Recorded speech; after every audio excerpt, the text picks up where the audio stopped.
We have, counting today, 12 days left of the archery season. I decided to come out today. We have pretty much the same weather as it's been last week. The mornings are in the mid-30s, mid to upper 30s, and it's been getting up into 70 in the middle of the day towards the evenings. But I had been seeing good buck movement, so my hope is it's still early enough in November. They're not really locked down with any does. They'll still be looking, and hopefully with the cool weather in the morning, they'll be on their feet before it gets too warm. I saw good movement on the cameras yesterday, but last night there wasn't really anything to speak of on the Cuddy-Lit cameras or on the other cell cameras we have out here. But I figured I just had to come out here because I won't be able to hunt until the end of the week. I'll be able to get out Friday, Saturday, Sunday, and then I'll have one day left for possibly the last week. When I was in here on Saturday, I had that big buck come in right to the bottom of the tree, and I couldn't get a shot at him. And I saw him one more time in the morning, about 2 hours later, but he was only 75 yards as close as he got. And then in the evening I really didn't see anything. As soon as the sun went down and it cooled off, I could hear deer moving around in this thick stuff beside me, and ended up hearing them grunting, and I heard one snort wheeze after it got dark. When I was trying to pack up the camera, kind of got stuck in the tree a little bit again, and had a buck come right in on me. So they're definitely hanging in this area. I just hope that I need to get them on their feet and come within shooting range of the tree.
What?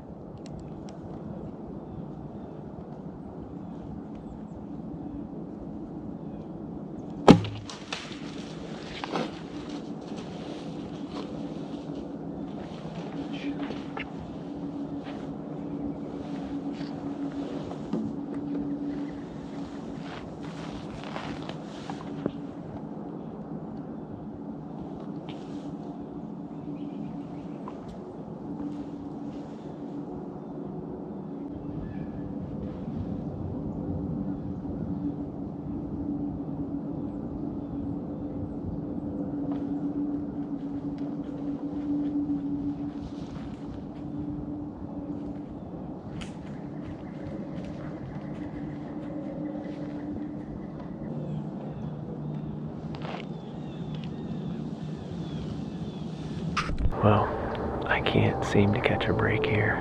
Just after 8 o'clock, probably like 8:10, I heard a deer off to the left side of the stand, and it got in pretty close. It was like 40 yards before I saw it. I mean, I heard it and looked, saw it coming through there, and it was that big 9-point that I missed last Wednesday, I think. And I was sitting in my saddle, and my strong side is over here to the right. Like I said, he was on the left-hand side, so he was moving pretty quick. And there's some thick stuff there he was coming out of, so I tried to move quick to get my bow over. And he got out into this little clearing here. And I mean, he was going to cut right across it. Going to be at 15 yards. but I didn't even get a chance to get this big camera on. I had the GoPro on, and luckily the way it's pointed, it gets him coming in, and he saw me up here in the tree. He looked up, and I was already stopped moving at that point, so he kind of knew something was up, but he didn't completely blow out of here. And he just kind of trotted off, kind of angling away from me. But he went right out in the opening. I got pulled back on him. I tried grunting just real soft because I knew he'd probably bust if I grunted real loud. And then he stopped on his own. Then about 24 yards, and you can't see him because I'm in the way of like the GoPro, but I was really trying to focus on, you know, seeing that tip of my arrow where it needed to be and following through the shot. I didn't even really see the arrow go, and I thought I shot over top of him, but as he ran off, I saw the arrow sticking right out of his hind quarter.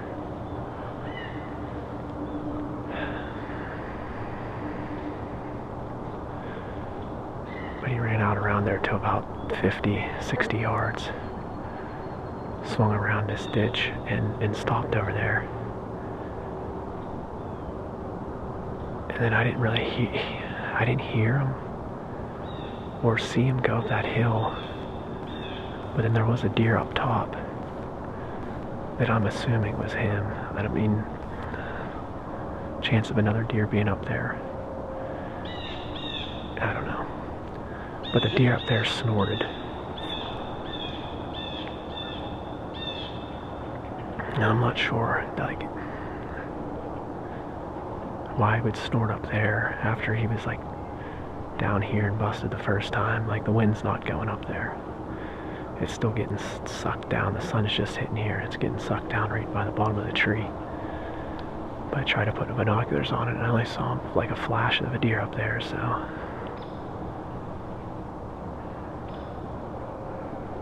Obviously the only hope I've got is that arrow cut that artery. But I didn't hear him crash over there. I mean, I guess he could have just laid down, but that's absolute best case scenario. Just stinks, man.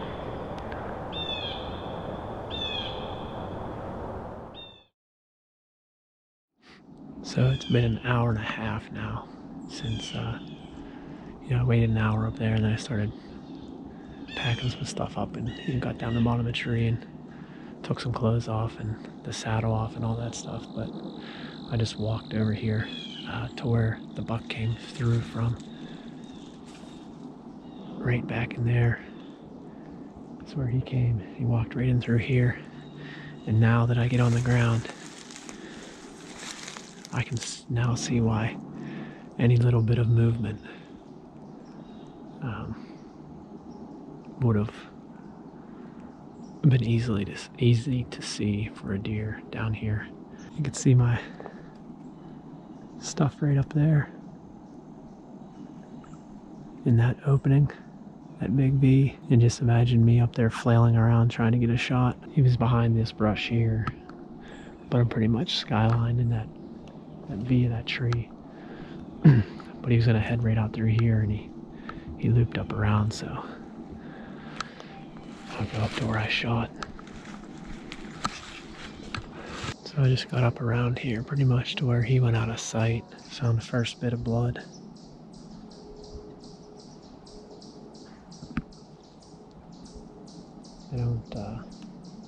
He's probably just standing here, so there's a bunch of like little drops. Obviously gonna cut down, and there's a big trail here where they've been cutting across this creek here. I'll just go from there. I mean, it's angling right up to where that deer was, so I'm sure that was him up there. Not looking good right now. Well, I confirmed that the deer that was up on this hill that I saw just the rear end of and then snorted is the one I hit. I had blood like up that hill, and then kind of lost it. There was a big trail here, so I just went up. It was kind of heading in that direction, but when I got up here, I can't see back down there to see where the stand's at. I took a picture up on this hillside, but it really wasn't helpful. But I came out here, where I thought, well, at the top of this trail. And I was thinking maybe when he snorted, he might have turned back and smelled that arrow or saw it, or maybe tried to pull it out or something. So I came up here thinking I'd see the arrow laying there, but I haven't found that. And I just walked back and forth a little bit, and I was coming back to the trail and looked down and found a couple leaves with little small spots of blood on them. So I'm gonna keep looking around here, but it's obvious I didn't hit any big artery there because it's barely bleeding. Well, I tracked that blood up onto the top of the hill where I had seen that deer, and then it snorted. Kind of went on the direction the trail was leading. Maybe 3 more times I found like little specks of blood, and it just happened to be like I would look down at my foot almost ready to be done, and I would see blood, so I kept going. Never did find the arrow, but it didn't look like it was in too far, so I'm not sure exactly what it hit, but it obviously didn't hit any main arteries because there was very little blood. Even after climbing up that hill, I know that he was stopped for a while. I could just see the rear end of him through the binoculars, could never see his head, so I wasn't sure if that was him or not. But even like right there, I only found 2 specks of blood. So I'd come back down. I was sitting on the log looking down into the ravine and called Jared, told him that I had hit that buck this morning, and he was my voice of reason, I guess.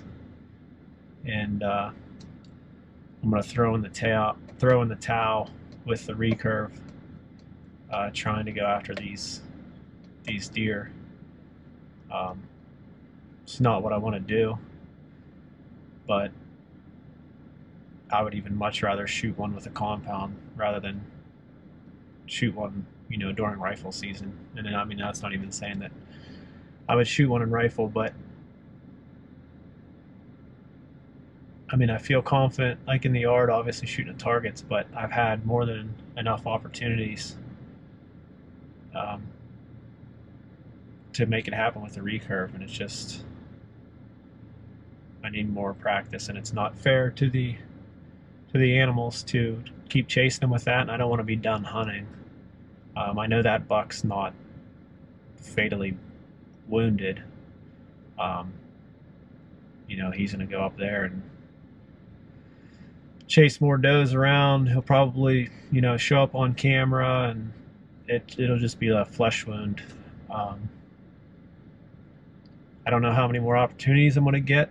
Probably now, if I pull a compound out, they'll probably all disappear. My luck, but if that's the case, I mean, I had a great season as far as encounters go. I mean, I don't know how many times I saw those big deer. So I'm on the way home now.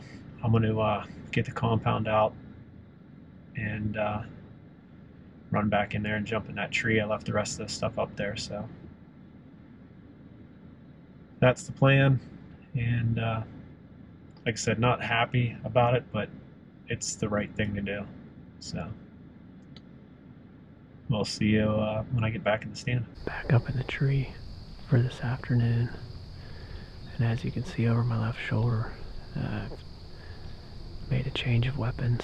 It wasn't an easy decision, and I've been fighting it for, well, really the last week. Had so many encounters. The hunting's been great, and just messed up 2 shots, and then this morning, hit that buck in a horrible spot. I mean, luckily, it's back in, the hind quarter, back in that meat. It's just a flesh wound. There was hardly any blood. That's the only good thing. What it comes down to is just not being prepared with that recurve. I felt like I was prepared at the beginning of the season, or else I wouldn't have brought it into the woods. But maybe, the lack of shooting throughout the season had something to do with it, or just it takes a lot of work to just be proficient and automatic with that bow. Maybe I don't have the willpower, I guess, to pass those shots that I should have. I would much rather shoot one, in archery season with a bow than to go into rifle season and shoot one with a rifle. I found from tracking that deer, there's 2 big scrapes just up this valley from me. And that maybe was where the deer came down to Saturday night, actually. After dark, there was deer up there grunting, and I heard one snort wheeze. I hope I haven't run out of luck. Just keep on hunting until the end of the season, so we'll see how tonight goes.